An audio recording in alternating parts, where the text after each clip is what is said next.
Hello, everyone, and welcome to not a TED Excellence, but instead something that, at least for the sake of this broadcast, I'm just going to call Toxic Google, because as you can see, the series is actually called Talks at Google, and I'm being clever. At least I think I am. Clever indeed. My mom thinks I'm cool. And we're coming to you live from my Corona bunker on the moon! With Dogcat Fox, a Pepperjack, and joining me today, my co-host from the Lords of the Night and friend, Satsu2Cents. Hello, Satsu. What up, though? And hello, everyone. Hope you're all having a good day. It is Thursday. Tempestuous Thursday. Yes, this is not a TED Excellence, guys, so I don't have the bingo card ready, but you are completely welcome to use it if you'd like. Because this is not a TEDx, and TEDx card is sacred. If I end up doing more of these Google things, we might have to come up with something that's tailored for Google. Although these are more conversations, interviews than they are sort of presentations. So we shall see as time goes on. But what is the subject today? Well, specifically, I wanted Satsu on here because the subject is raising children in a racially unjust America. And while I'm sure I would have plenty of, commentary or insight to give to such a talk, I figured it might be more interesting to have a relatively new father on the show as well, because I can imagine quite a few things about being a father, but Satsu actually knows them. So that's why he's here. That's his only utility, because he's a dad. That's right. That's right. Yeah, that's right.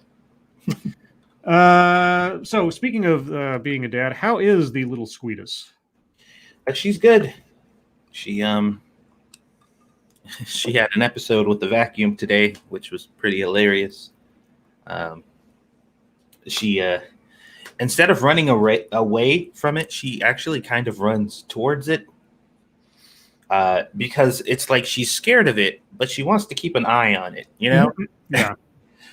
So she doesn't run away from it. She's wary. She's wary of it. Yeah. She's just like, oh my God, what is happening? Yeah, she's fine. She's good though. All right. So let's say a few hellos to people real quick before we get into it. Matt Barnes, Quinn the Cultist, Professor Naps, Jaeger Pony, Keever Dam, St. Michael, Attack Alpaca, Somnambular Nation, A13, I think, Advocatus Diabolis. Let's see. Who else is here? Attila Pazur, Liking King 018. And then chat jumps, of course. Check Your Logic, Prosaic Dreams in Blue, Dina B, Officer Buck, thank you so much. Hello, Mini Scribe and Mini Satsu. Yes, we have been reduced in size for the sake of the this is how StreamYard lays it out. And so I created an overlay specifically for that. And I'm so happy. You guys don't understand how happy I am that the portholes are centered, because I have to do some guesswork on that when I'm making these things, because there's no map for it. As far as I know, StreamYard doesn't provide a map for making these things, so I had to do it all sort of eyeballing it. Thank you. This is Kyle. Hello, chat people, Scribbles, and Satsu. Hello, Kyle.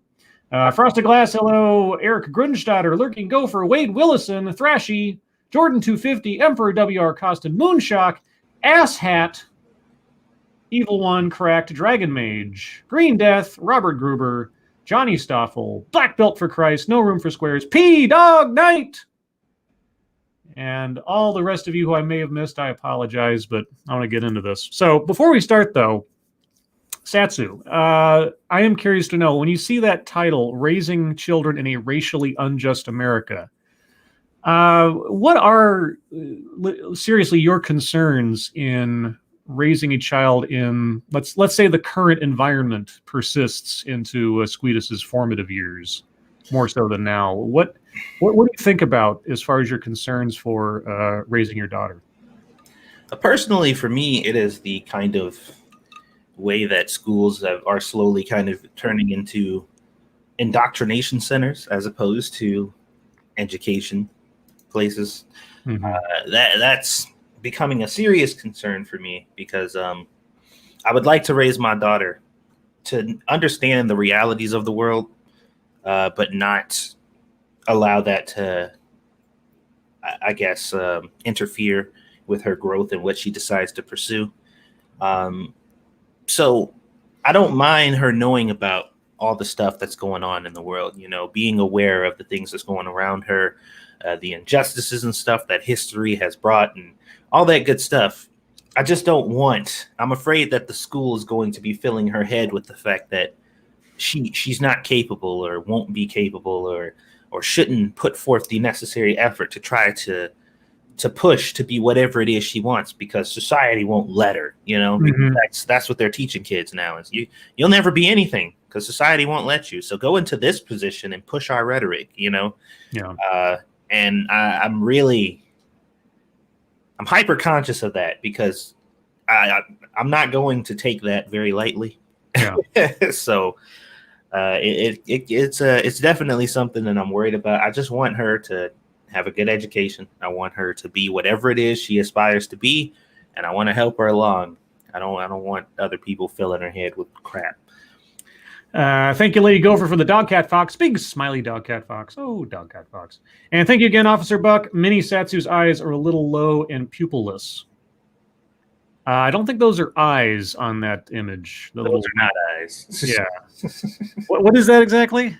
That's like the steam coming because my character's pissed off or whatever. Oh, okay. I see. Yeah, it's just a bit too reduced to tell.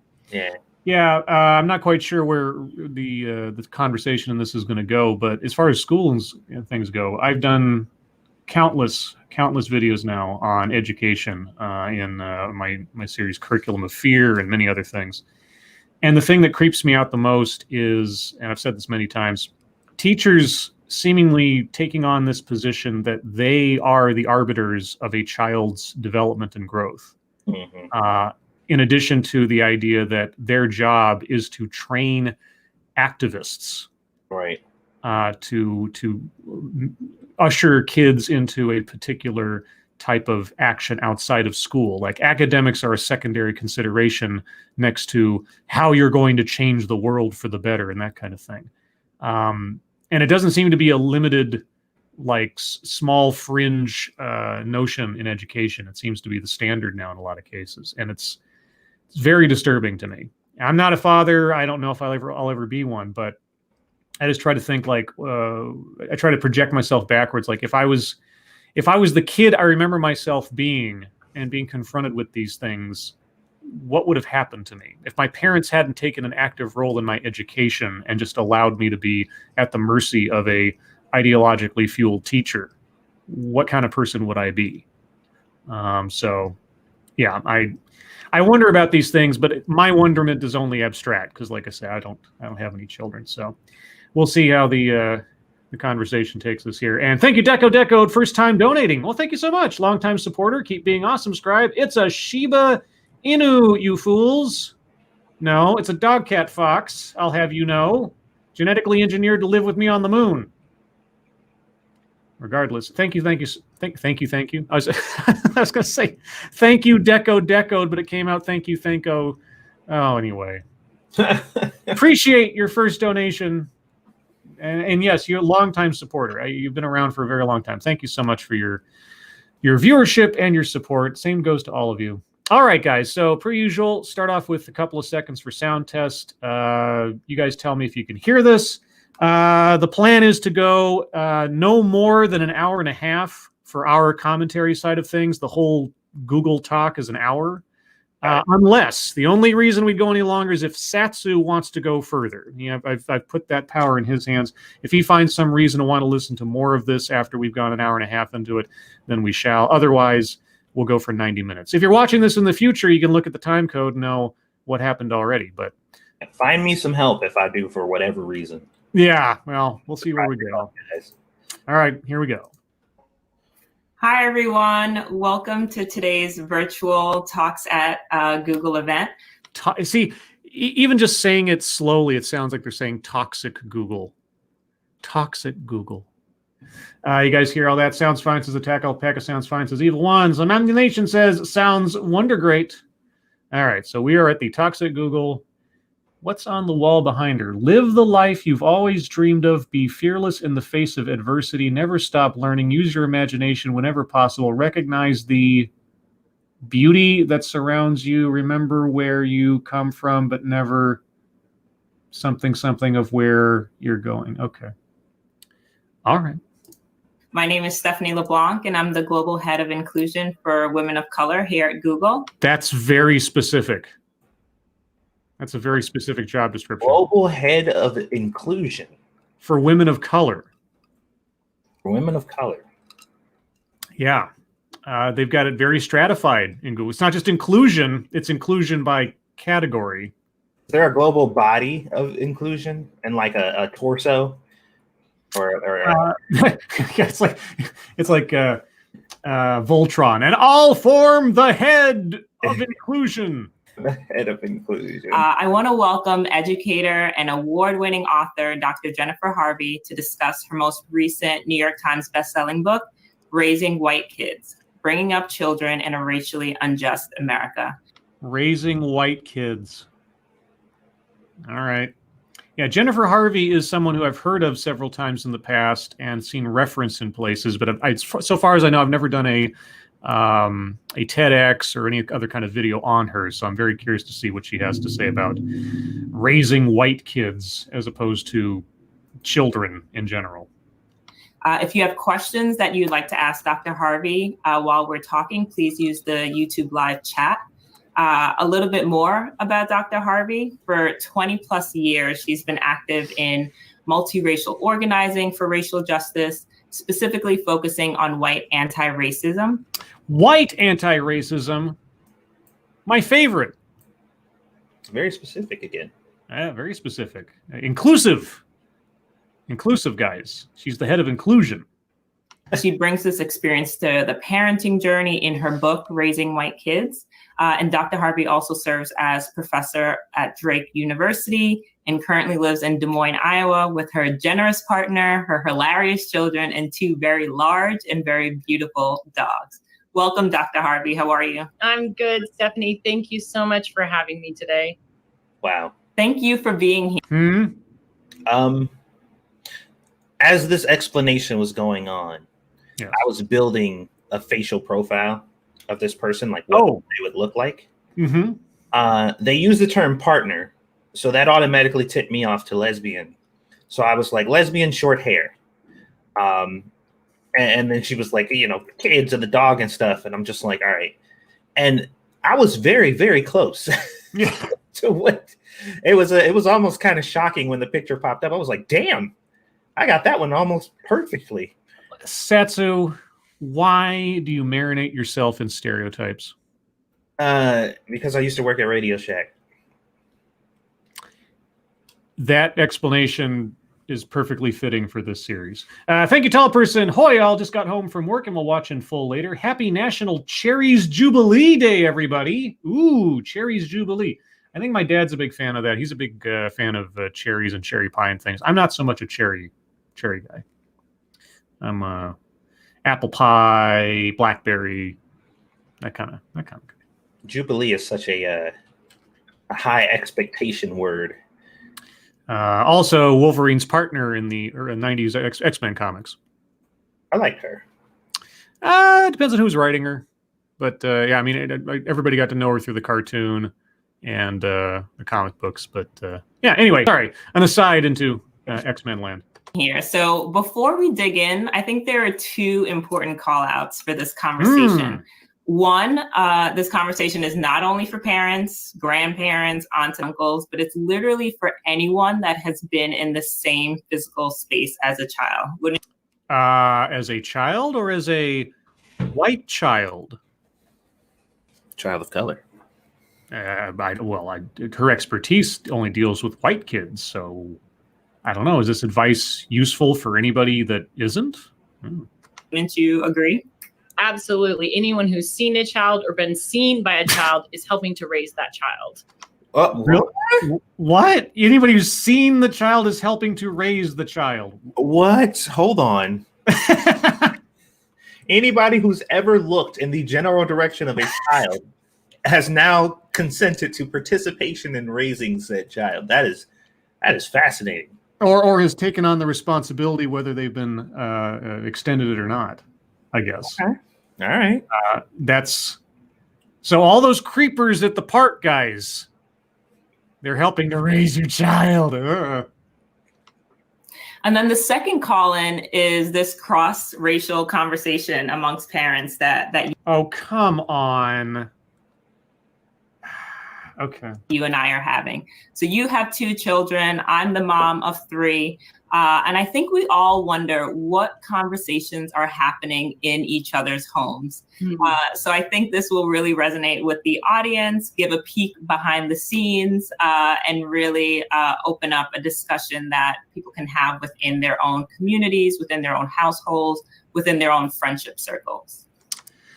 I can't wait. Thank you, Killer Turnus. Fem's band use of husband and wife terms, partner equals PC. Yeah, I mean, I've heard, I mean, with same-sex couples, I've heard everything from, it's referring to like a woman referring to her wife as her wife, or a man referring to his husband as a husband, or spouse or something.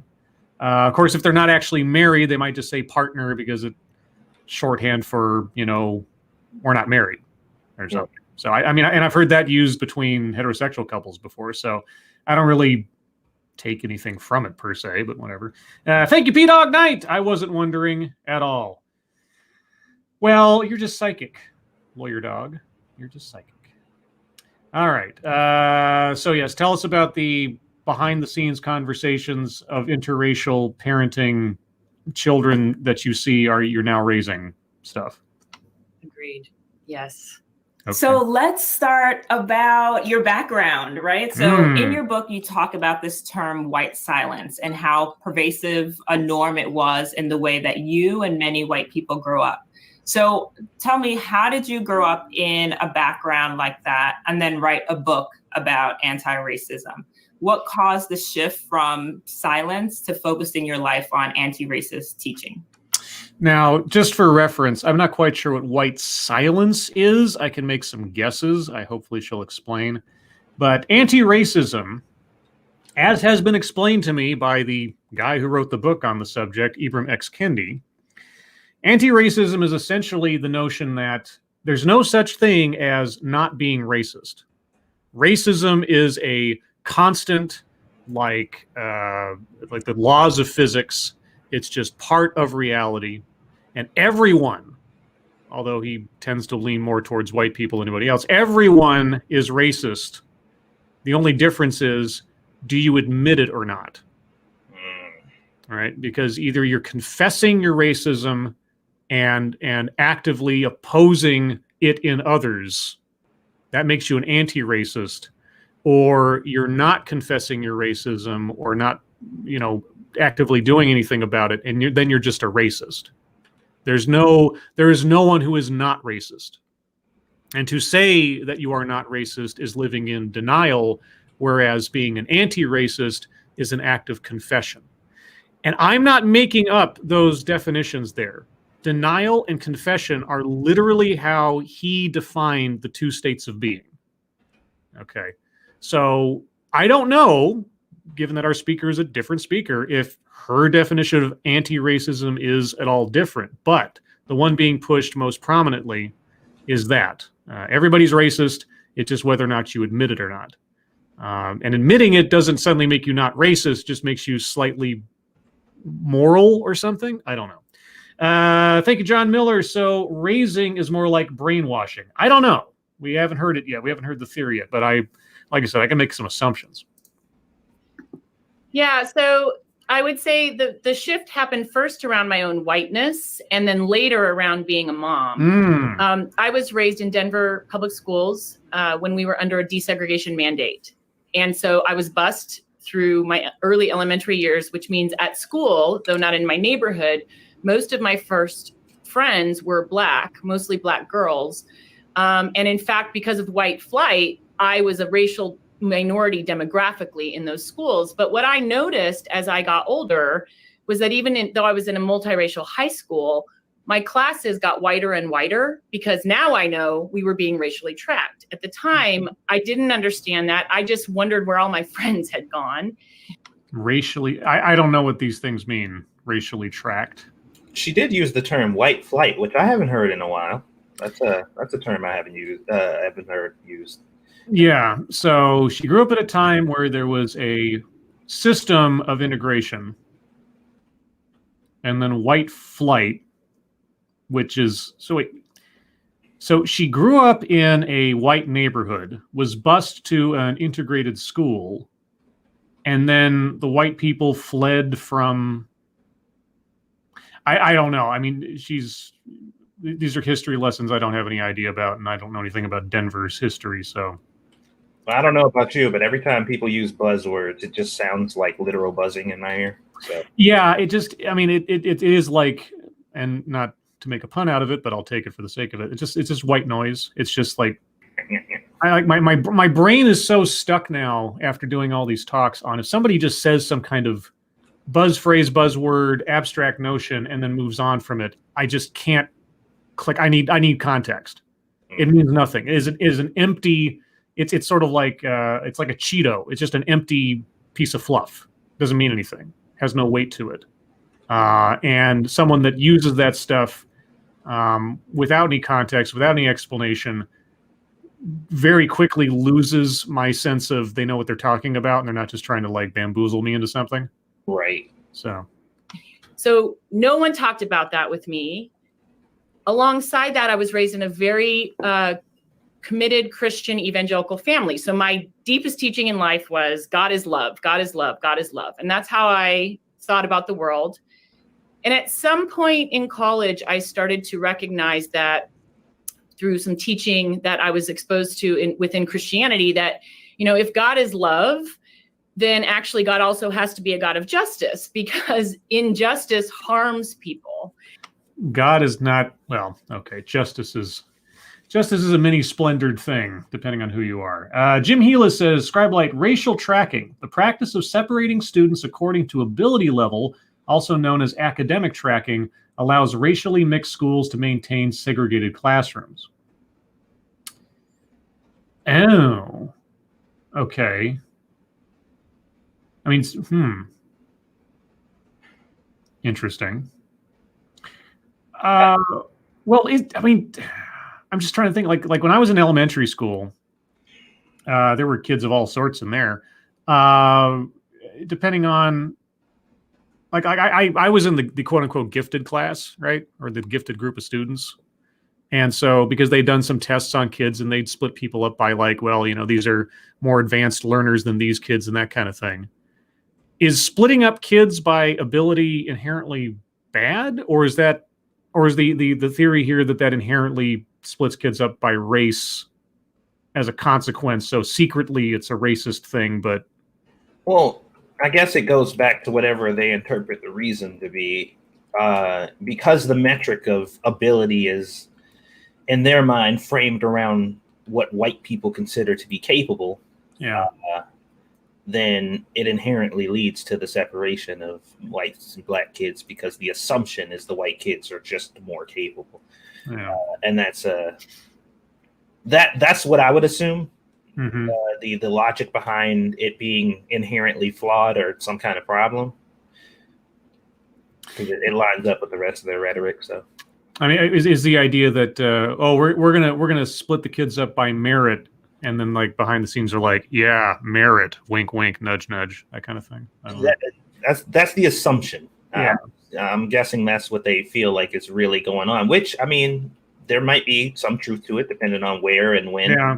Where and when. Thank you, McCall, the Driving 8-Man, for the communistic thumbs up. Appreciate it. And so in my college years, I made my way and found my way into the work of James Cone, who created Black liberation theology. Black liberation theology. Okay. I'd never heard that before. And Dr. Cone said, yes, God is a God of love. Uh-huh. And if God is a God of love, God is a God of justice.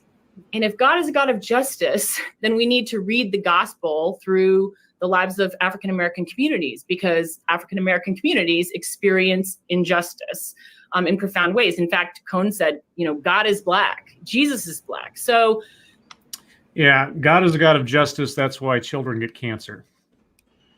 Yeah, and it always confused me about religion when people try to tie these kind of earthly human emotions to the way God operates.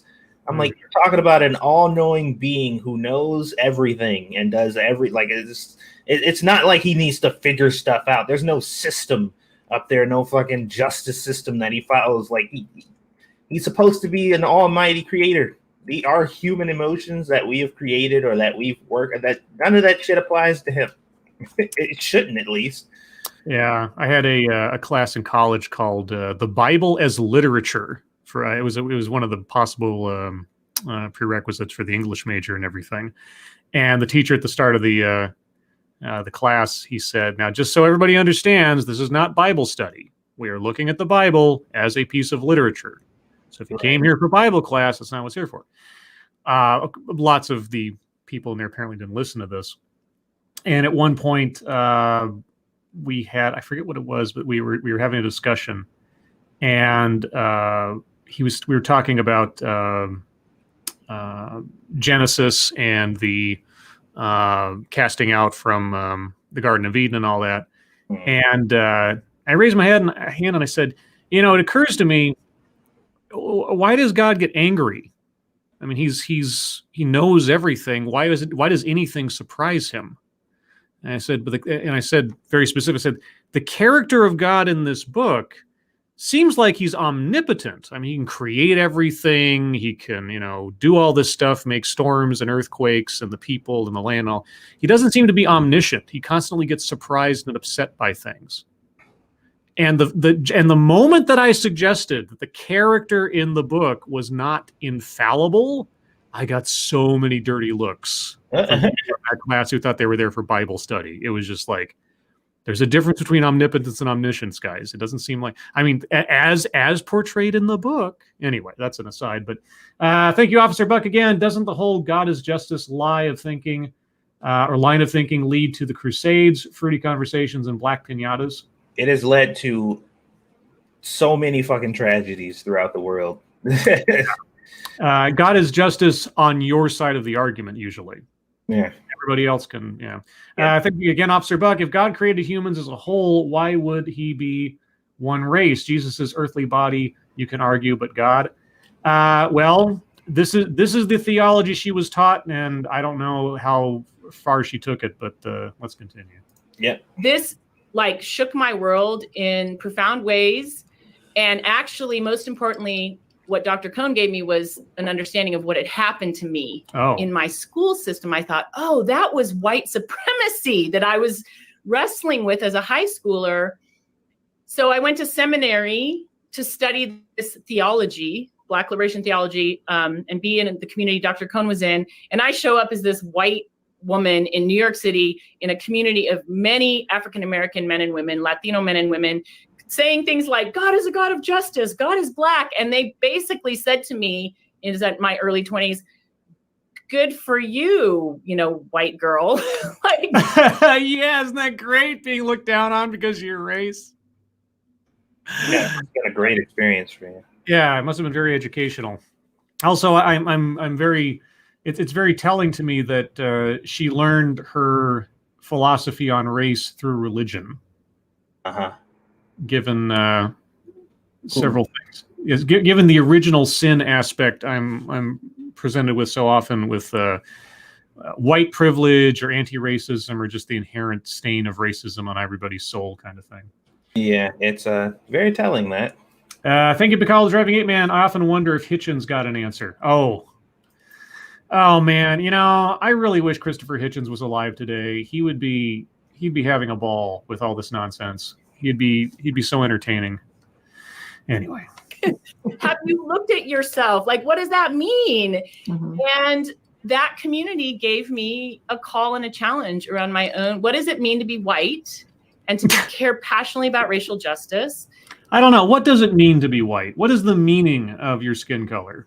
What is the value of it? I'm curious to know. I've always wondered, what is that supposed to mean to me? How am I supposed to assess skin color of someone else? Because every time that I think about doing that, it kind of sounds racist. Maybe that's just me.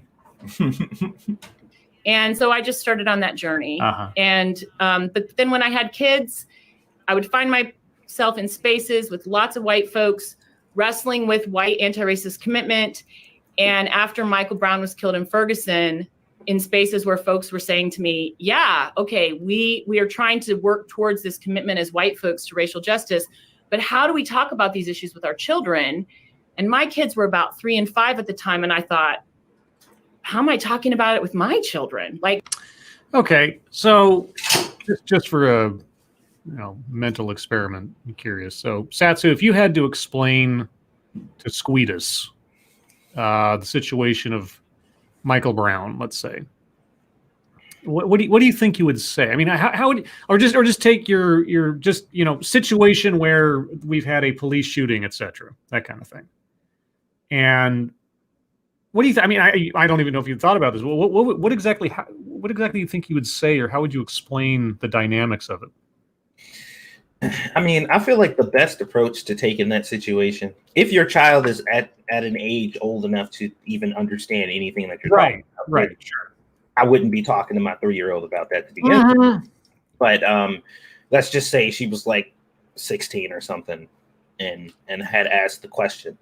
My instincts would tell me to pull up as much information that I can about it, have her look it over, and then ask her what she thinks. Mm-hmm. That would probably be what my deal is. Instead of trying to frame the situation in whatever way I perceived it, I'd be like, look, this is all the information we can gather up about it, all the information that's available about it. You read it and you tell me what you think. I think that would probably be the best course of action, because I'd be interested to see, like, okay, well, looking at all the evidence and everything that has come together about this story, any footage or anything, what would she come up with? Like, it'd be interesting to see. And then we could discuss it, based off that. But I just can't see myself being like, yeah, this is the way that story went. This is the whole situation. Just take my word for it, So you'd look at it on an incident by incident basis. You wouldn't just say, oh, well, this is an example of, and then give some kind of like broad, this is the way the world works kind of thing. No, I mean, but because truth be told, a lot of this stuff are like symptoms of remnants of any stuff that these systems or whatever that was put in place that people are talking about. It's not like they're completely non-existent, but these things are a case by case basis. And the way the media and stuff handles it, they just say it's all the same thing. Every Black person that dies, they're all the same people. It's all the same story. It's the same thing every time you see it on the media. Once again, it's the same story. And I'm like, no, it's not. It's not. These are all different people, and all who found themselves in all very unique situations. Some of them may be tied to some of the things that you claim that they are tied to, but some probably aren't. And it's helpful, if you want to be objective, to acknowledge what is and what isn't, and look at it from that standpoint. Okay, so this situation was bad, but after looking at it, it's not tied to the things that you people are saying it's tied to. Right. So I think that would be the most efficient way. And plus, that'll teach her to like find out on her own. She won't just take everybody's word for it, Right. Thank you, John Miller. Morgan Freeman said it best: stop talking about it. Yeah, insofar as like trying to assess people on the basis of race and all that. Yeah. I mean, what is the goal but to move to a point where it is irrelevant? Like, somebody's orientation, their height, their hair color, their skin color. These things are meant to be irrelevant when assessing someone's character, their worth, their merit, and so on. Why do I constantly have to be told that I need to pay attention to these things? Why? I don't want to. It doesn't mean anything to me. It shouldn't mean anything to me. Who are you? Not what are you? That's the question. It should be the question, but it constantly comes down to a what are you question with all these identity things going on. But anyway, again, I digress. By then, I'd been doing anti-racist work in various ways for a very long time, and I realized I wasn't even sure what I was doing with my own kids, and I thought I better get some intentional reflection going with this. As it turns out, I was doing things with my kids, but I hadn't thought about it, and I realized there were very few resources for those of us committed to this work in terms of how we needed to be parenting. And so that's what led into the particular parenting book that showed up as Raising White Kids. Okay, something doesn't quite click with me here. You've gotten into the years of 3 and 5 with your kids, and you hadn't thought about how you were going to raise them in a sort of moral way, given the center of your universe was anti-racism activism and so on and so forth for most of your 20s and onward. Like, it didn't occur to you until then? Well, it's just, I mean, maybe I misheard how she told the story or something. It just sounds a little odd to me because and this, again, maybe this is just TV or movies, but most of the time, like, the moment your child is born, all of these possible considerations start flooding your head. Like, what am I going to do about this? What am I going to do about that? And day to day, you start worrying about some of those things from the get-go. And given the center of her life was her religion and her activism, it was 5 years at least until it suddenly dawned on her that how she's going to approach whatever and how she's going to raise her kids like this. Well, I think she's kind of pandering to the audience here a little bit with what she's saying. I don't think that she's saying she hasn't thought about it at all. I think she's saying, as far as the racial and white guilt part of it, hadn't occurred to her up until this moment. Like, I feel like that's where she's going with this. Yeah, I could be wrong, but that's what it seems like she's getting at. Like, and it fits with the narrative that is supposed to be being pushed. I was an oblivious white person who didn't know anything about what I was supposed to be teaching my kids, and now I see the light thanks to you guys teaching me. You know. Oh yes, greetings, fellow ignorant white person. Right, exactly. I was that dumb white person. I'm no longer that anymore. I'm enlightened now, guys. That's what it sounds like to me, but I guess I could be wrong. So that's interesting that you shared in your sort of professional life that you steep yourself in Black liberation theology, yet still when you became a parent, it was still, how do I talk to my kids about this? So for the typical white parent, white person with children in their life, what's the work that they need to do before they even broach the topic with their kids, right? Because I think we all have this like idealistic way of like, we need to, know all the things and be an subject matter expert before we talk to our kids about a certain topic. Because God forbid we say we don't know when they ask us a question. But what are your thoughts on this about the preparedness that white parents need to have to talk about race in their household? Yeah, how much of an expert as a racist do I need to be before I start talking to my kids about race? Right. Okay, well, I am the average white person, so how do I prepare to talk to my future children about this? I'm ready for your expert advice. Yeah, that question's so urgent because one of the things that I think white adults need to understand, whether we have children that we're primarily responsible for or not, is the reasons that we get stuck about race and racism and anti-racism, most importantly, is because in the generational work of bringing up children, white adults today, folks in my age set, we have not had the mentoring by grandparents and parents and aunts and uncles into anti-racism and explicit teaching about race that wasn't inflected with racism, of course, that many times has happened in communities of color, where African-American grandparents and caregivers and aunties will actively, for the sake of their children's survival, teach them what race means in their lives. So white adults, we really haven't had that in an anti-racist committed way. Okay. What do you think about that? I always find that notion interesting because it didn't really happen for me. There was things that were happening around me as I was growing up, and things that I could couple with stuff that I saw like on TV and stuff that led me to believe that there was some type of problem. You know what I mean? Like there was some type of injustice going on, some type of imbalance, the way that people were being treated in certain situations. I just kind of realized all that stuff happening around me. But I was never taught like how to be Black and survive as a Black person, as if I was at in some direct inherent danger as opposed to everybody else around me. For that reason, Like that was just never a lesson that I got. So that just hearing it is kind of strange to me. Like I can't really imagine how that feels, I guess.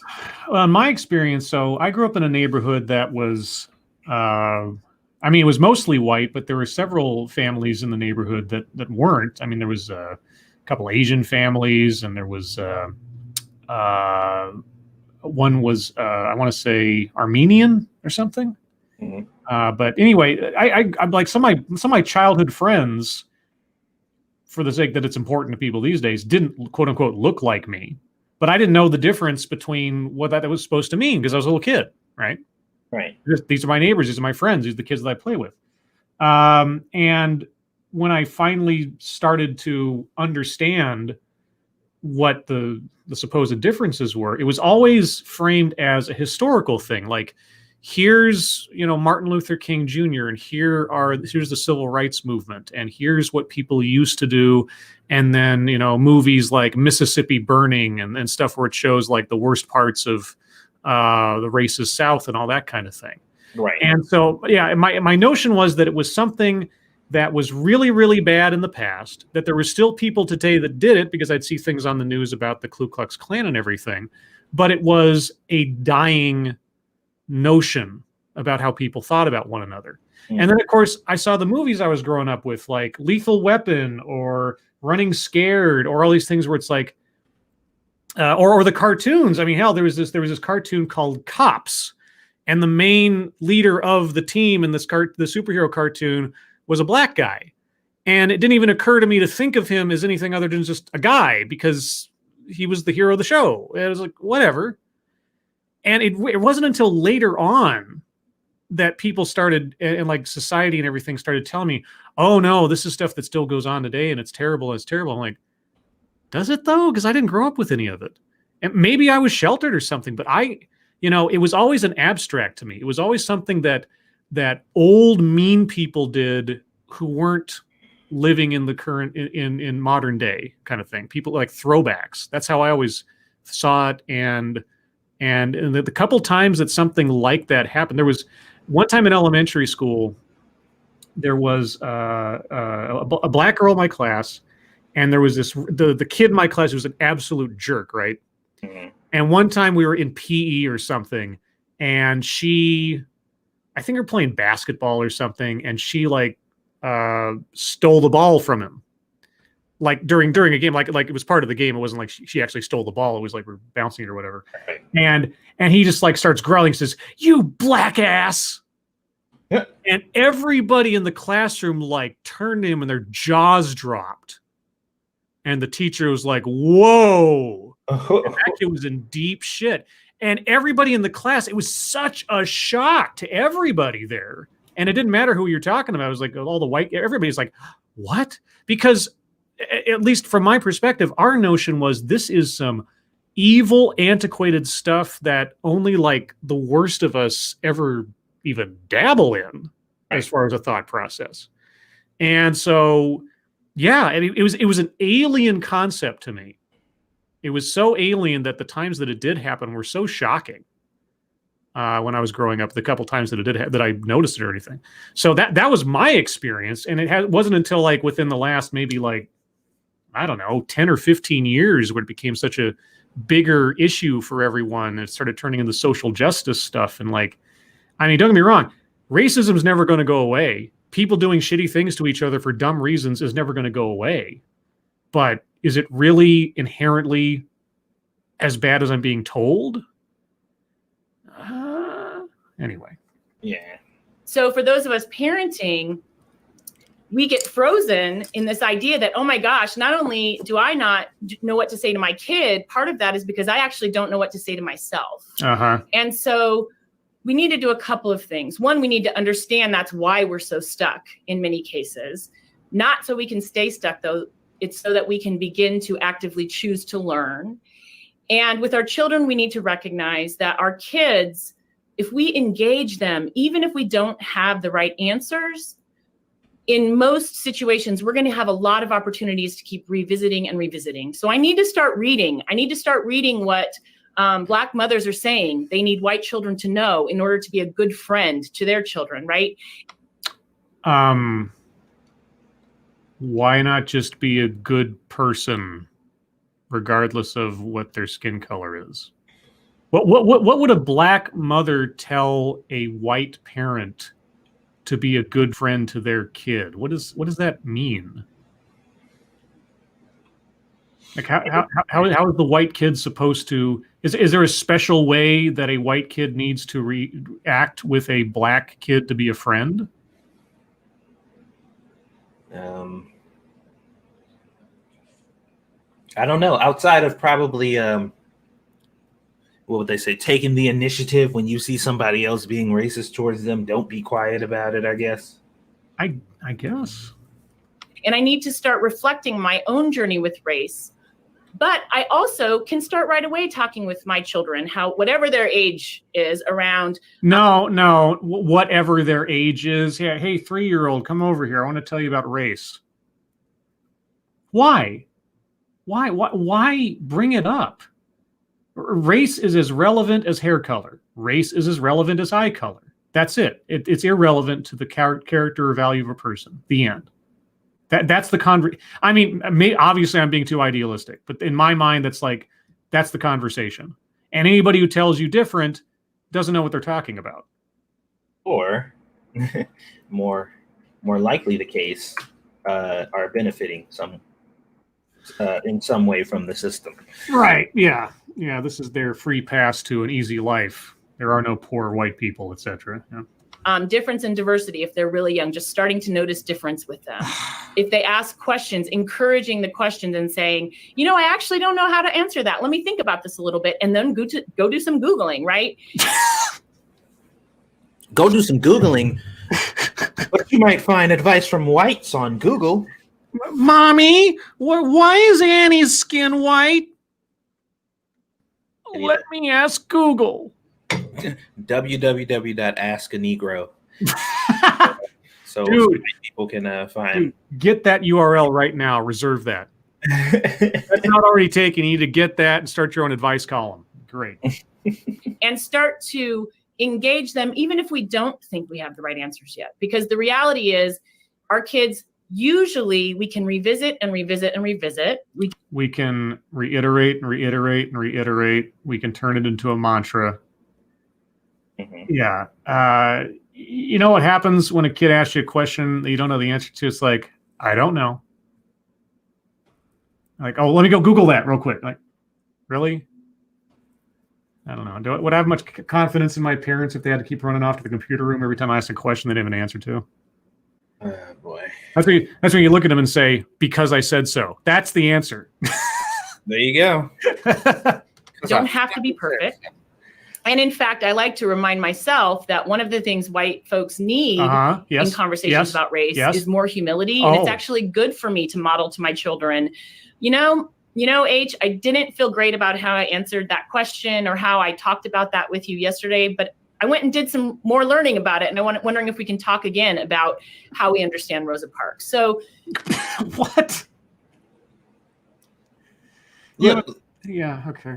Isn't that, look, I don't know if you guys ever caught on to the terminology that these people tend to use a lot, but how to understand is a massive red flag for me. Okay. Let's learn about it and figure out all the facts and the details about it. Teaching somebody about it is one thing. Teaching them how to understand it is a completely different thing.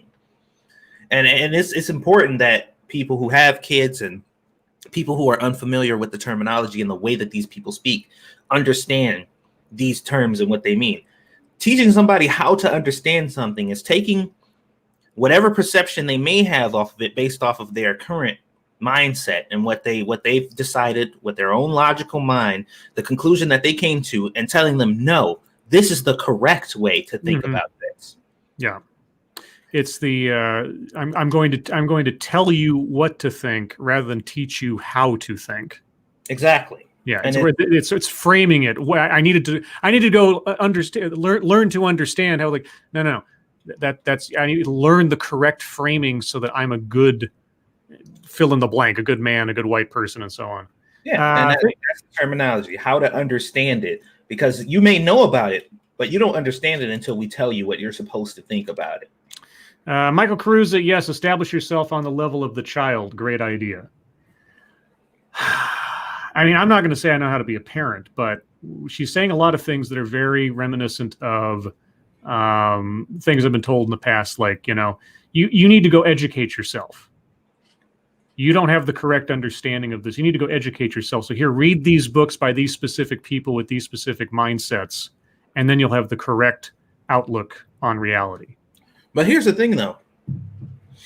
They want you to educate yourself. They want you to make sure that you understand fully, the situation. But say, for example, a kid decided, okay, we'll read this book from this person. And they read it, and they were like, yeah, I read it, but I don't agree. I think this person is wrong. Mm-hmm. What do you think the response would be from that? You didn't read hard enough. Let me teach you how to understand it. Well, and the other thing that I've always noticed is that, I'd see things like, it's not my responsibility to go through the emotional labor of educating you on our struggle. Mm-hmm. So you need to go learn about it yourself. And the thing that I always thought was very clever about that is, if you don't actually have to describe to someone the problem that they're supposed to be contributing to a solution, yeah, you can always hold over their head that they just don't get it. Yeah. Because you're holding the mystery back of what it is. They can't understand the problem because you're not willing to tell them. They have to educate it. So whatever they come back to you with from their self journey, you can always say, you're just not quite there, though. Mm-hmm. Yeah. We just need to be willing to speak. Silence isn't better than speaking, but we don't have to have all the answers. We just have to insist that there's a conversation worth happening with our kids. Silence is better if you're listening actively and speaking after you've attempted to understand things. I think she means silence as far as like, don't speak up when, like, not speaking up when you see racist things happening or something like that. Like, yeah, okay. In that sense, sure, that's not productive. I'll give you that. Although that every time I sort of mentally make a concession to something, I'm like, what Trojan horse did I just step into? By opening the door, by just agreeing a little bit to something that sounds reasonable, what have I done? Because I'm always very wary about those things. It's like, okay. I think one of the de facto sort of conversations that then get had with kids is around colorblindness. Everyone's equal. We love diversity. Everyone's the same. We just treat them with love. And you had said in a previous talk, speaking on the civil rights movement, that there was this gross misreading of Dr. King's statement, "Judge me by the content of my character and not the color of my skin." Okay, I am dying to know what the gross misreading was of that very simple and profound statement. Here's the red flag has already been lifted. She said gross misreading and then directly quoted it word for word. Yeah. That's what she just said is apparently the misreading, but it's a direct. Yeah, there's not much to misread there. It's a very simple statement that doesn't leave a whole lot of room for interpretation. So anything that comes from this point onward has to be the talent of reading between the lines of a cookbook. Now, this is educating you. They're educating you, or they're informing you. This is a thing that exists. Now comes the part where they teach you how to understand it. Yes. And it has since bred this notion that being colorblind is a good thing. Okay, so obviously by that statement, it's not a good thing to disregard color as a values judgment in someone. Okay, what is the correct way of thinking then? I'm dying to know. A neutral thing from being racist. Please share what your thoughts on the impact of focusing on humanity without color, what colorblindness is, and then the harm and damage it does. I love these kind of theories.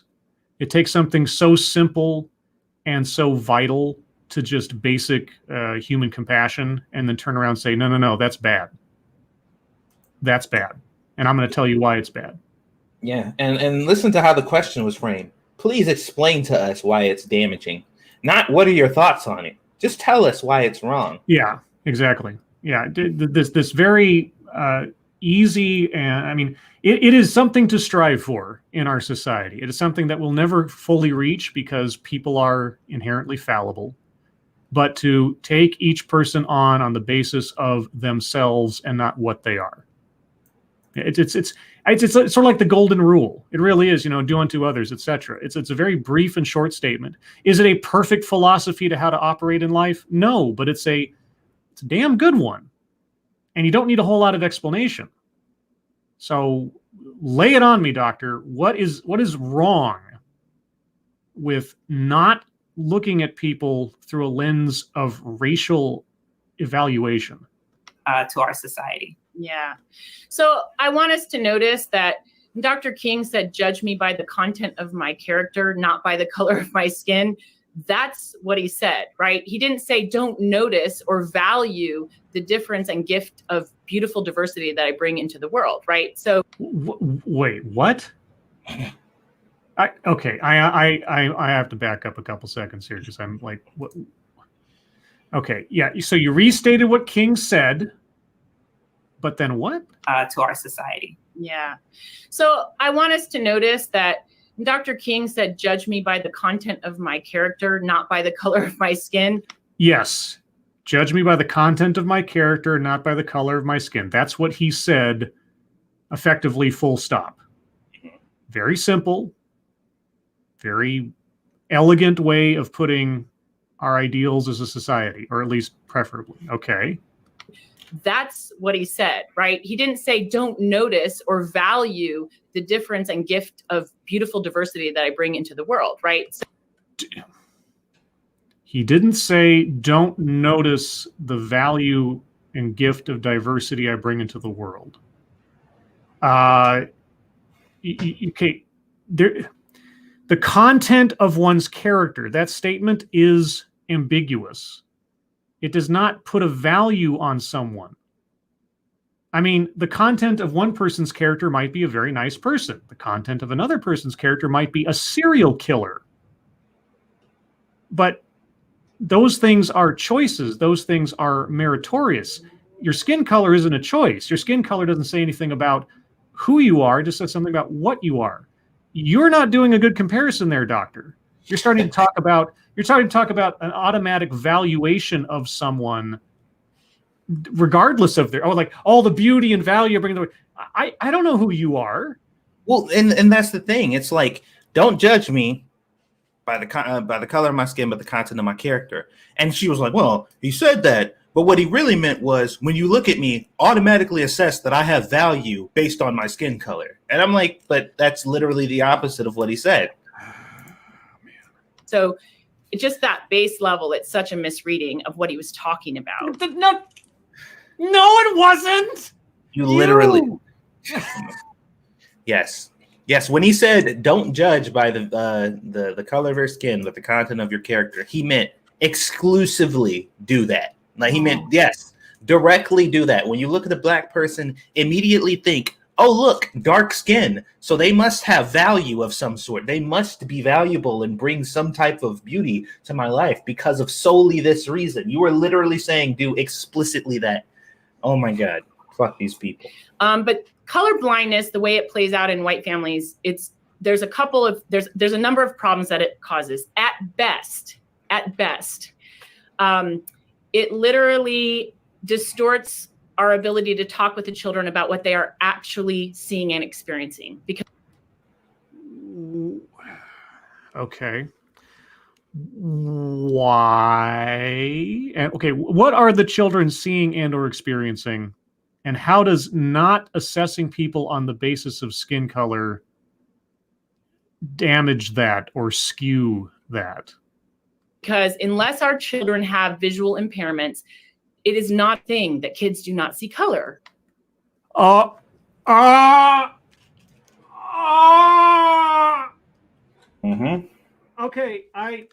I'm setting down my headphones.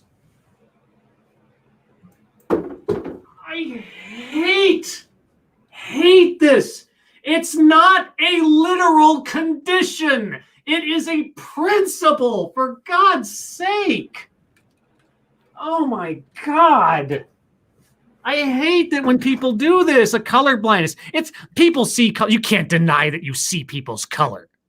That's not what they're talking about. Did you listen to what Dr. King said? They know, Scribe.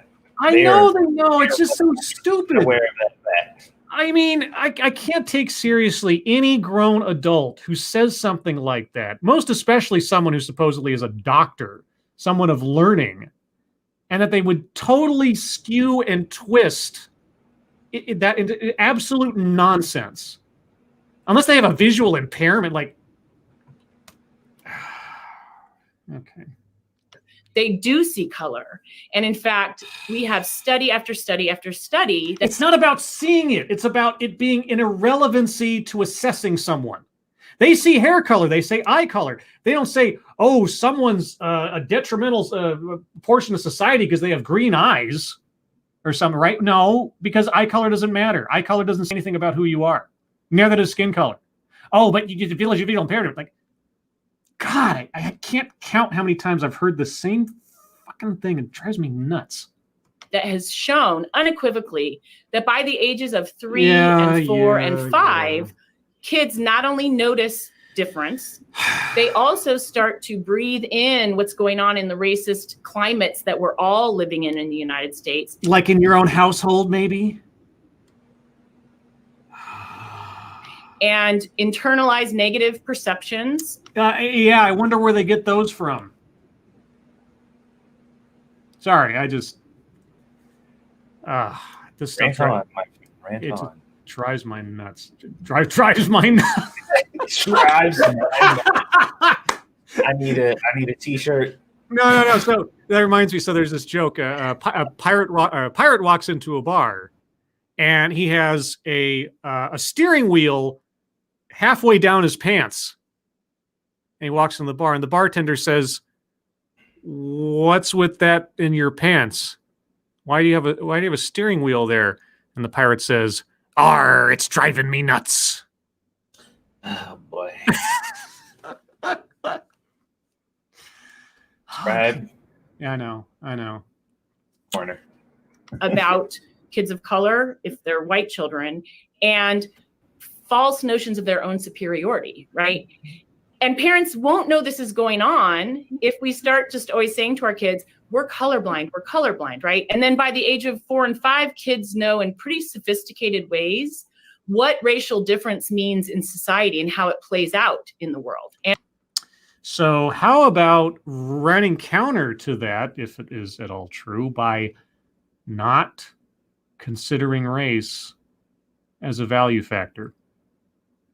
What about teaching your kids that it is irrelevant? It is as relevant to who someone is as their hair color, their eye color, their height,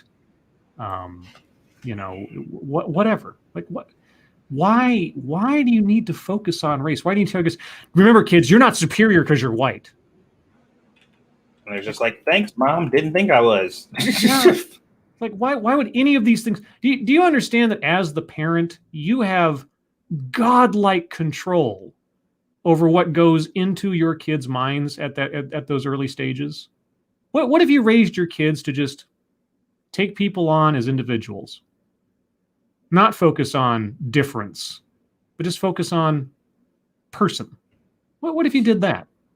Yeah, and one of the things they never consider either is the adverse effect. When you have a kid who is white or whatever, who may feel some type of way, or just not feeling like he's really making it in the world, not feeling like he has his place in the world, and you come along and you're just like, yeah, those Negroes, they don't really do stuff too good. So we got all this stuff that we put into place to make sure that it benefits them and it makes them better because you're better than them inherently. So we need to make sure that we even the playing field. And he's looking at these kids who were his friends before, like, wait a minute, like they're doing better than me because they have all this, like it's like kind of putting that poison pill in their head, to kind of like shift their viewpoint. And now they're like, wait a minute.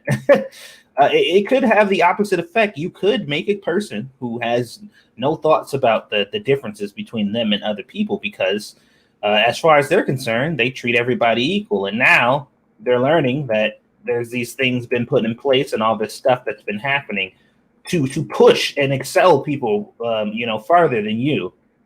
Yeah. You're like, that don't sound very fair. And the other thing that I'm always fascinated by is how many times I've heard this, kids as young as 3 start noticing racial difference and everything else. I'm like, okay, noticing difference is not the same as assessing value. Yeah. A cognitive advancement does not become some kind of ideology.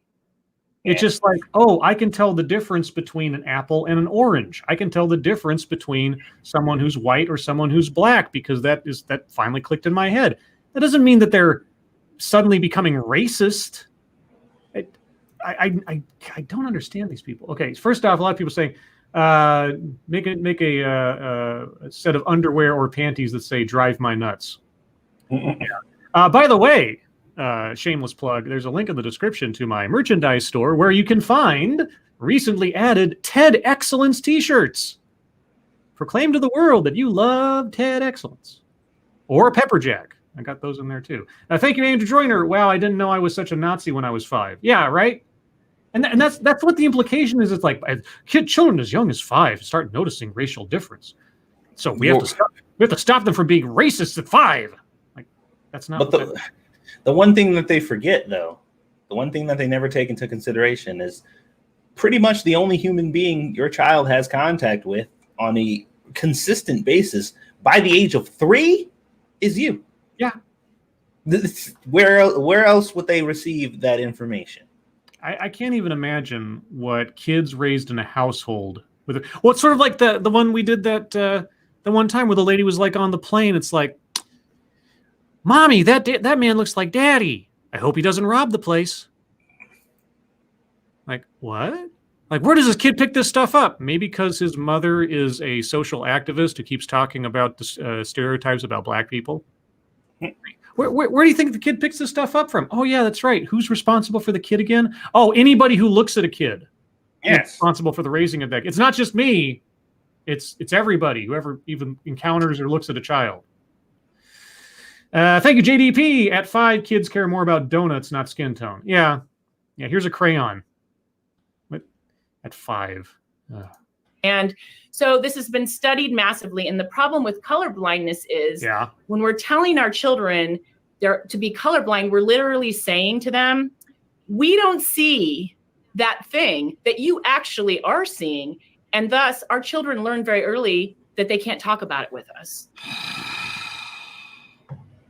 If it's an irrelevancy, what would they have to talk about? If it means nothing in personal interactions, what could they possibly have to talk about? Why not be the change you want to see? You say racism is bad. I agree. Racism in the world is terrible. I agree. I wish there was less. Sure. So why make it a subject of discussion? Why give it value? Why? And continuing to do the colorblind thing as though it's a medical condition and not a principle. It's like. So what they do is they draw conclusions about what they see in the world without our assistance. And in a segregated nation that is also. What? We live in a segregated nation, guys. So a white racial hierarchy, that's catastrophic. So for example, my children go to the doctor or go to school or go out in our neighborhood. And if they don't see African-American teachers, if they don't see Latino, Latina, Latinx doctors, and I'm not talking with them about why that might be in a racially unjust society, then they go, oh, well, I guess those kind of folks aren't doctors, aren't teachers, right? And they draw their own racist conclusions. Wow. If you're not there to guard against what you assume that your children are thinking, they'll descend immediately into racism. Yeah, your child is inherently racist, and they will inherently go towards racism while growing up unless you step in and indoctrinate some type of other racism into them. Okay, but here's the thing. She's not wrong in saying that if you believe in anti-racism. Mm-hmm. Okay, so now if you go back to the belief, it is a belief system. Okay, if anybody, mark my words, anybody who says otherwise is being disingenuous. Anti-racism, the phrase, the concept, is a faith-based ideology. It has the faith, the core faith, that racism is inherent to everyone, and the only way to operate is to constantly have confession to it and police it because it is the default. It's sort of like toxic masculinity. Boys are automatically going to be bad unless you police everything that they do, or else they will fall into their default programming and be terrible. And everyone's default programming is racism in an anti-racist belief system. So she's right. I mean, insofar as her version of reality, her children are walking Nazis unless she intervenes at every step of the way to double check and reinforce to them anti-racist beliefs. Thank you, John Miller. They want more racism so they can keep their jobs and sell their books. These types don't give a flying crap about any of it. Yeah, I mean, I really wonder, like, where's the line between someone who is just like knowingly a snake oil salesman and is just telling people what they want to hear, and someone who is bought into it but is also benefiting from the snake oil? Right. I'm obviously not a mind reader. I can't tell. But usually I can tell it's at least someone who's not being completely honest if they're standing on a stage telling me about the evils of white privilege, and then they have a doctor next to their name and they're white. Because it's like, well, you're not really a doctor, are you? I mean, you didn't get your degree legitimately, right? I can't count how many times I've brought that little contradiction up that never gets... like her and the guy on the TEDx the other day, and Beto O'Rourke and all these guys, and Bernie Sanders. Just once, I want somebody, after they've made a statement like that, to say, then shouldn't you not be here? Don't all your credentials, aren't they void and nullified by your statement of the falsity of your accomplishments? Yeah. Who exactly did you steal your gains from? Yeah. What person of color should have that doctorate in front of their name? Mm-hmm. Because you took it from them. Right. Yeah. Who's missing out like on at best. I'm sorry, what? I was saying, like, who's missing out on having your job? Right. And then more directly, colorblindness and teaching our kids we're all equal is really a version of colorblindness, because we have to be more specific than that. What? This lady's making... Is she talking... You see, anybody who says, Dr. Martin Luther King, he had no idea what he was talking about. I mean, it makes me suspect, especially with that specific quote. I mean, not talking about the man and everything else, but just that specific quote, that specific sentiment. He had it wrong. Oh, okay. So the guy who was fighting for equal rights, civil rights, had it wrong. You have the correct viewpoint on it. There were a lot of people who thought they had the correct viewpoint in opposition to Dr. King at that stage of the game. You remember who those guys were? You remember what they professed in opposition to what Martin Luther King wanted to see have happen in law and society? Okay. At worst, what it also does is tell our kids, hey, there's something wrong with the fact that person over there has darker skin, right? Because we're not usually saying, don't notice that white skin. We're usually saying, oh, yeah, that person is black. Don't notice that. A person is black. Don't notice that. That's what colorblindness means. Yep. Okay, so we should notice that, is what you're saying. And you should do that accordingly based on exclusively those factors. Right. So I need to behave in a particular way. I need to see this person in a particular fashion because of their skin color. That is what you're teaching your children. That's all I can gather from this, in you countering colorblindness with color sensitivity. They go, oh yeah, there's something wrong with being black. right? And they internalize a negative perception about Blackness while also ignoring the reality that communities of color have said over and over again to white Americans, my difference matters to me. I want it to be seen. It's not a compliment to not see who I am. And so it's also actually a direct refusal to acknowledge what Black and brown communities have been saying to us over and over, which is, I want to be seen as Black because I am Black and I'm proud of that. So it's not a compliment to say, don't see it. So it's got many, many layers that create real problems for our children. Yes, I want to be seen as Black. I'm proud of that, unless it's anything in an observable fashion. Then it's wrong and horrible, and you shouldn't judge that fact. Thank you, Andrew Joyner. These guys make so many assumptions. What are assumptions the mother of? Yeah. Also, yeah, do people want to be reduced down to an irrelevant attribute of their makeup? It's not a who. Being Black is not a who. It doesn't say anything. A Black person could be a saint or a serial killer. A white person could be a carpenter or a fascist leader. It says nothing about who. It's just a what. I mean, pride in one's skin color. I remember hearing some bad things about that notion when I was growing up. I mean, I don't know. Anyway, we're coming up. We've got about 10 minutes left in our hour and a half. I don't even know if we've gotten much into the actual raising of children yet, but I mean, just the colorblindness thing seems to be the most central principle that you would want to think about when it comes to teaching your kids about racial dynamics, at least in my mind. That seems like the foundationary thing. It's like, what does race mean in the world? And the answer is, doesn't mean any more than you decide to put value into it, and no value in it. That's what it should be. And like, it's one of those things where the argument would make sense if the people pushing it weren't so malicious. You know what I mean?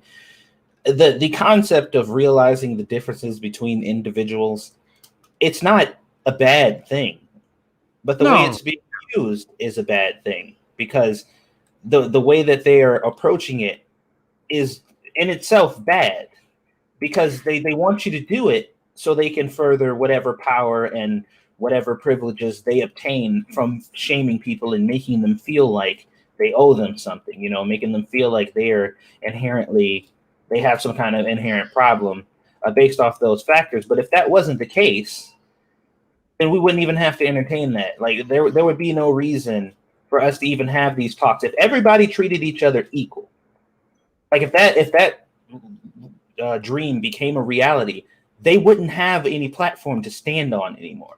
It would solve the problem. Well, but I just think of it as like, yeah, noticing difference, taking people on the basis of difference, but how about meaningful difference?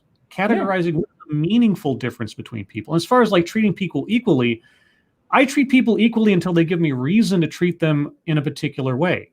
It's the difference between equal opportunity and equality of outcome. Somebody's walking down the street. I know nothing about them. I'm obviously going to make certain assessments just based on what I see reflexively. But at the same time, regardless of what my lizard brain is saying, who the person actually is, I don't know till I start talking to them. And then I find out, well, I'm going to give this person, I'm going to treat them equally in that I'll give them an equal opportunity to encounter me, interact with me, and give me an impression of who they are. Right. After that, I'll treat them as they are, as who they are, as they relate to me and I relate to them, and so on. That's the best you can hope for. I don't know what the goal is here. I don't know what increasing a focus on irrelevant differences in appearance. And talking about skin color, and I understand I'm talking about some pie in the sky utopian ideal here, but I've said it over and over again. Talking about skin color is as relevant as talking about hair color. It means nothing. Nothing. Well, in response to what the goal is the response, by the way, or at least as I interpret it. The response that people have to this situation is almost as kind of basic and stupid as the rhetoric itself, because even when people say stuff like, "Oh, well, I treat everybody the same," that's not true. There's nobody on the planet who treats everybody they encounter the same. Period. Exactly. You just don't. No matter what. And I experienced this in more of a kind of outside of the box looking in. When I was watching a movie, me and Squishy were watching a movie, and there was a power plant that blew up, and a whole bunch of people died. And this person, everybody at this power plant, he knew all of them, but he sifted through all the dead bodies to find the person he cared about the most. Yeah. And then once he found that person's body, he got all hysterical. I'm like, you crawled over the dead bodies of all these other people you knew until you found the person you really cared about, and then you got all hysterical about it. I'm like, there's a reason that happened. Yeah. But that reaction is what people are looking for. Because the reaction is so ridiculous and kind of just out of there, and it's not necessarily true. People who say that they treat everybody the same, it's just not true. But that works in the favor of the people who are pushing the narrative, because they're like, yeah, we might be wrong about the narrative that we're pushing, but you'll never be correct either, because you're basically saying something that's not true also. So it continues the cycle. The problem still remains, and it'll never be fixed. As long as we keep this cycle going, it'll never be solved, and we can keep siphoning money from you people. Yeah. It's as long as you continue to believe that you are flawed and I have the answer. Here's my book, and I do speaking engagements. Yep. There you go. Yeah. Okay. I'm going to give this another couple minutes. We'll see if this takes us anywhere more interesting, and then we'll take the last few to wrap up. Unless, again, something is very, very catchy here. Mm-hmm. Okay, so I want to go in like 3 different directions. Oh, boy. Based on what you just shared. But let's go with this divergence of relationships based on the education that happens at home, right? So, for instance, for me, with my eldest, who's now 10, when she was 4, she came home from school and told me, "Mom, you know what? I'm so glad I'm white." And Oh, the fuck on, dude. Okay. If the bingo card was out, anecdote that probably never happened. A 4-year-old running him, "Mom, I'm so glad I'm white." The fuck out of here with that bullshit. And I said, "Excuse me?" I'm so glad I'm white, and I'm so thankful for Dr. King, because now I get to play with Black kids and like my Black cousins. And I'm sorry. Yeah, and this girl grew up in your household, and this was her. Okay. And that was that moment. And the story reminded me of what you shared about that silence and then kids drawing their own conclusions. Yeah, she drew. Okay, all right. Let's pretend for a second that really happened, and I'm really having to work at that one. Okay, a 4-year-old with the mentality and the perspective and the way of seeing the world as a 4-year-old runs in and says, "I'm happy that I can play with my cousins and everything because Dr. King did stuff in the past, and now everybody can play with one another." What a terrible notion. Well, the kid has a skewed idea of reality and history and everything else. At 4, you say, but the end result is I can play with whoever I want to. Oh my God. But here's the problem. Based on your own rhetoric that you have presented to us during this very talk, that should be a problem, because King was wrong. Right. Remember? Yeah. What he did was incorrect. He said a thing that was not true. You were supposed to judge people by the color of their skin. You're supposed to look at your Black friends and assess them based on that factor. He was wrong, so you should be upset. Yeah. Your kid, your 4-year-old just ran into the room and spouted out some real racist bullshit. Okay, we got 5 minutes left before the end of the 90 minutes. So, Satsu, do you wish to continue any further than this? Oh God! I mean, I feel like here's the alternative. We could always do a part 2. we could do a part 2 at some point, maybe a week from now or something. I just call a timestamp here and just continue on for a little bit and see if anything else catches our brains. Well, what scares me is I'm looking at the timer down there and it says 15 minutes out of 57. Yeah, I know. Now this is bizarre. When I guess it's not bizarre to me at this point. I am always amazed as I watch TEDx's that are only 15 minutes long. Right. That I end up with an hour and a half, 2 hours worth of stuff. Now, granted, I'm long-winded and a blowhard to begin with, but oftentimes there's just so much packed into these things, so many conclusions or propositions or little stories that don't go anywhere, or just offhanded comments that are far more profound in their implications than the speaker gives it credit for as they keep moving on. 15 minutes turns into an hour and a half. A 20-minute talk, you get halfway through and you think you've listened to an encyclopedia's worth of nonsense. So yeah, no, I'm right there with you. It's only 15 minutes into a 57-minute talk, and we haven't barely scratched the surface of probably what's more to go on here with our speakers. But again, if you feel more comfortable, we could do a part 2 at some other time. We'll just stow this somewhere and write down the timestamp, and we can start off again at some point. Well, this could be a series. Look, I'm down for a series. Fuck it. Let's finish the whole thing. However many episodes we need to do, man. We'll knock it out. Okay, well, sounds good to me. So, guys, that's what we're going to do. Get the last couple minutes to you guys. If you have any questions, comments, observations of your own, put them in the chat. Let's see. Satsu, while we have a moment, tell people about what you do otherwise in your channels and what you got coming up in the near future. Well, I am 1/3 of Lords of the Night, as you guys probably know. And we stream on my channel twice a week, as we do with the rest of us. I also have a gaming channel where I've been playing Medieval Dynasty, which is a new game that I am absolutely addicted to, and I'm not afraid to admit it because, good Lord, this game, it's so fun. And I also have a cooking channel, which is my pride and joy. If you guys haven't checked out my cooking videos, it's over on Fam2Cents. You can, I believe the link is down below. Yes, Fam2Cents. I did forget to put in 2 cents plus. I'll do that afterwards. Okay. Well, the cooking one is definitely more important. So appreciate that one. So check out Fam2Cents if you guys like cooking videos. If you want to submit any ideas, I'm always taking ideas and trying to recreate them. So yeah, it's really fun. I really love doing the cooking stuff. So that's me. That's what I've been up to. Cool. Let's see. Random American says, what did I miss?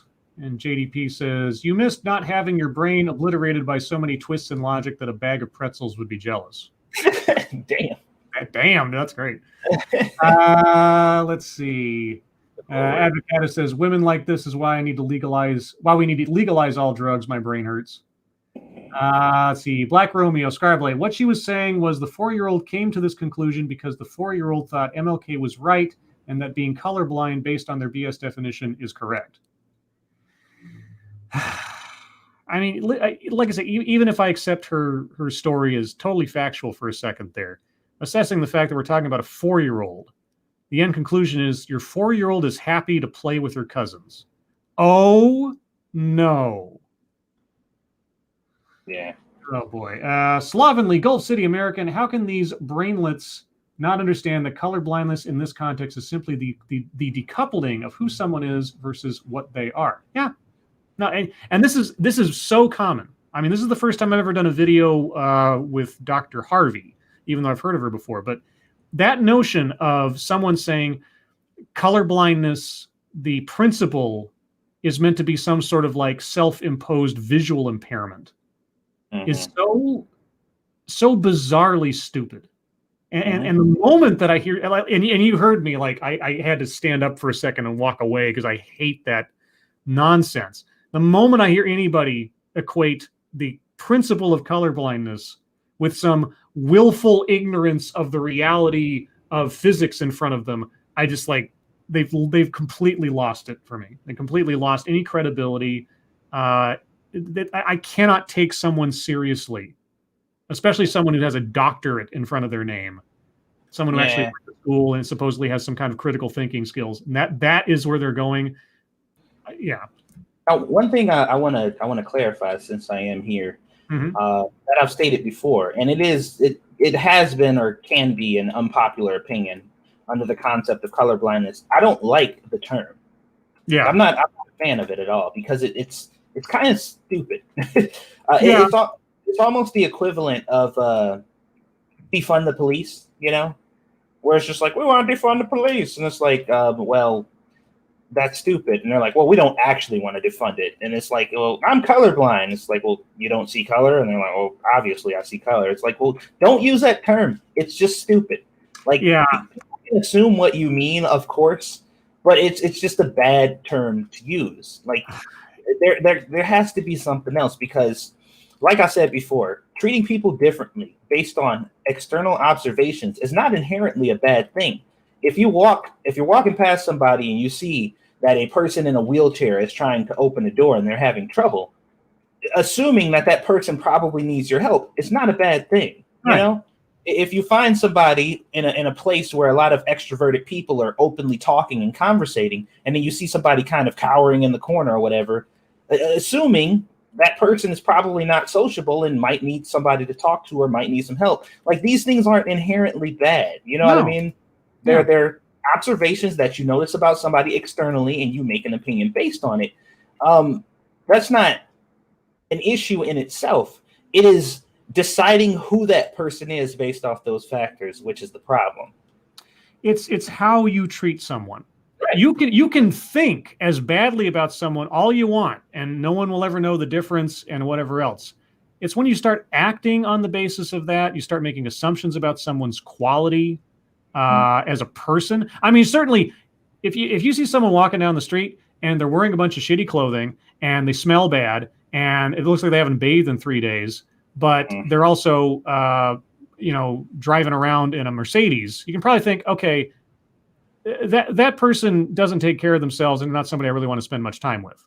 Right. You can make that assessment. It's like, here's someone who doesn't take care of themselves, someone who doesn't care about themselves, or I don't want to spend time around somebody who smells like a sewer. Okay, that's fine. And you could also make a judgment call on the character of that person on the basis of how they express themselves.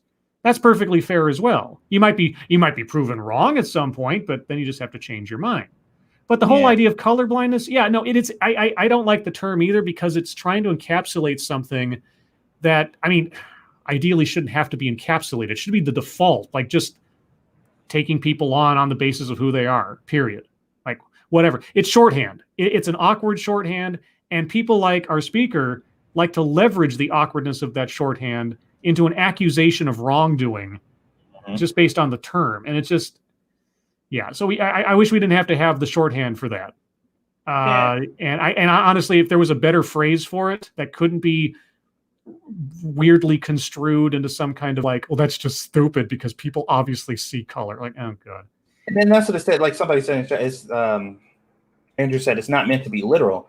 Right. It's like, true, it's not. But you have to also, once again, understand who it is you're saying it to. Right. Like, who are you having to explain your outlook on things to, except someone who's going to be accusing you of the converse to begin with? Right. Exactly. These people, not a lot of them aren't super bright, So, and also a lot of people are just like, they're taking advantage of the fact that it's such a simplistic statement. You know what I mean? Yes. That can literally be warped into whatever you want it to be. Yeah.